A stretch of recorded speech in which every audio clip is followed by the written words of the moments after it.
Hello दोस्तों, मैं हूं आपका डरावना साथी और आप सुन रहे हॉरर कहानी, वो भी मेरी जुबानी। तो दोस्तों, आज की कहानी, यह कहानी एक छोटे से गांव की है जहां एक पुरानी किंवदंती सदियों से सुनाई जाती थी। कहते हैं गांव के पास जंगल में एक खौफनाक डायन रहती थी जिसे गांव वालों ने कभी क्रोध दिला दिया था। गांव वालों का मानना था कि वो डायन बदला लेने के लिए वापस आएगी, क्योंकि उसे निर्दोष होने के बावजूद जलाया गया था। बहुत साल पहले गांव में अजीब घटनाएं घटने लगीं। लोग गायब होने लगे, फसलें सूख गईं और रात होते ही अजीब चीखें सुनाई देतीं। गांव के लोग भयभीत थे, लेकिन किसी में जंगल के उस हिस्से में जाने की हिम्मत नहीं थी जहां उस डायन को मारा गया था। एक दिन गांव में एक युवा लड़की जिसका नाम सिया था, उसके परिवार पर डायन का साया मंडराने लगा। सिया के सपनों में एक काली साया दिखाई देती जो कहती थी कि वो उसका बदला लेने आई है।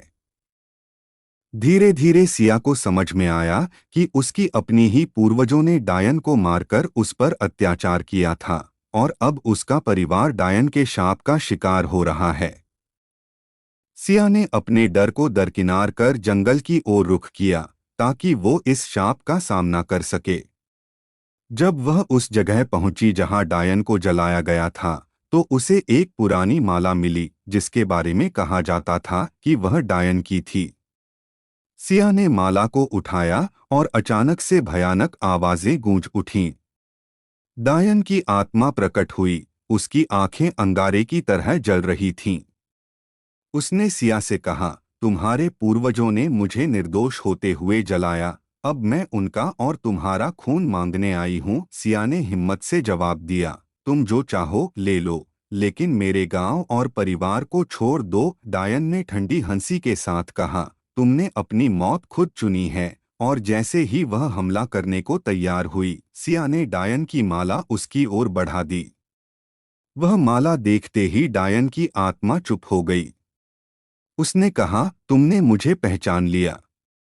मैं वही औरत हूं जिसे तुम जैसे लोगों ने मारा। लेकिन तुम में दया है। डायन का बदला पूरा हो चुका था और उसकी आत्मा शांत हो गई। उसके बाद गांव में कभी किसी ने उसकी खौफनाक चीखें नहीं सुनी और सिया अपने परिवार को बचाने में सफल रही। लेकिन गांव वाले हमेशा डर में जीते रहे कि कहीं डायन का क्रोध फिर से ना जाग जाए।